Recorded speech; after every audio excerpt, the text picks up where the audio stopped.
So where were you when you were our age? How old are you guys again? 16. 16. Woo! Where was I? I was in West Mifflin Area High School. I think I was in my junior year, I guess, because I graduated a little early.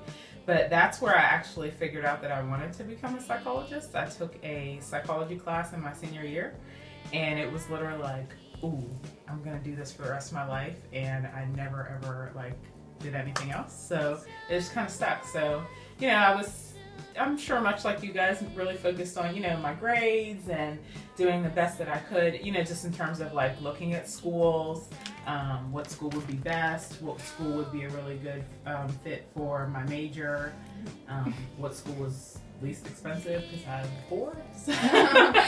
So yeah. Where did you go to college? Okay, so I graduated undergrad with a bachelor's of liberal arts science in counseling psychology, and then my doctoral degree. So I've always tried to have lots of fun. That's probably why I like to hang around kids a lot and have a good time. And I also, I just remember growing up not feeling heard a lot of the time. And so I guess that's one thing that I really value being a child therapist, is that I want to hear what you have to say. The things that sound weird to parents, that parents are going to scream at you about, I try to be the one to listen. And that's probably the one thing that I felt most frustrated about throughout high school, that I just couldn't say what I wanted, or things that I probably should have told my mom, I didn't. So since that high school psychology class, I've always been just star on to wanting to be in psychology. It never changed. It never wavered. I never had a chance where I was like, oh, I kind of don't want to do this. I think since I've been working in the field of psychology, I've never had a time where I was like, I really hate this job. I don't want to do it. And that was a big thing for me. So my family was always really supportive. I was so driven to reach the goal that they never would say anything, you know, negative or discourage me or things like that. You can only take what other people say. You have to listen to some of it, but most of it you have to make your own way. You have to think about what's really good for me. No one can really make you happy. You've got to find it and do it for yourself. So even professionally, you know, some people may have, am I doing something to help? Am I doing something to be helpful? Now, I obviously want to have a house and I want to have a car, which I do. So as long as I have those things, I'm not concerned with being rich. Because to me, what I get every day on a day-to-day basis, just going to a job and feeling like, I really like it here, as opposed to going to a job and like, I hate it, but I have $100,000 in my bank account. That's not happiness to me. So, you know, it's all about how you describe feeling happy and content in your life, outside of just your job or just your family. What obstacles have you overcome to get you where you are today? So I think in terms of personally, it's been, because I have had family, I've had friends who have kind of made the assumption that because I went on to further my education, they kind of felt like, oh, she thinks she's better than us. So I've had people like not talk to me. I've had, yeah.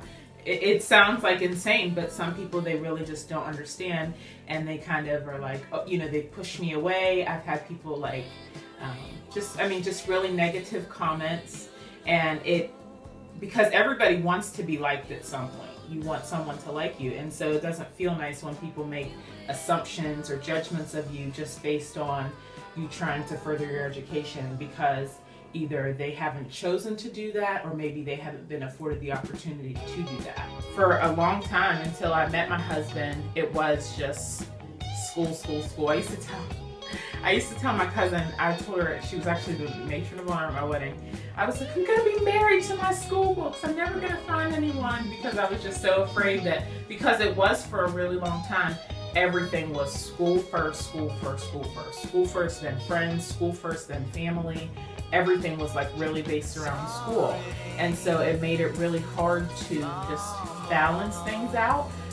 But I was lucky enough that I had family and friends that understood and that were really supportive. You know, I mean, I had some who weren't, but for the majority, the people who I kept really close to me, they were really, really supportive and understanding that school was always my #1 priority. And then other things fell behind that. So for me, because I really love being a psychologist and I love working with my patients, it's really important for me to spend a lot of time one-on-one as opposed to going to like staffings and meetings.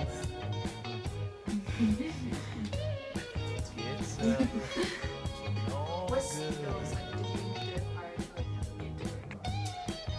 Number one, time management. You've got to know how to manage your time. I think another one is just having really good boundaries. So just in terms of like being able to be really, sometimes really strict on yourself where, you really want to go hang out with your girlfriends and like hang out and just, stay up all night and stuff like that. But you've got classes studying and you've got a paper due.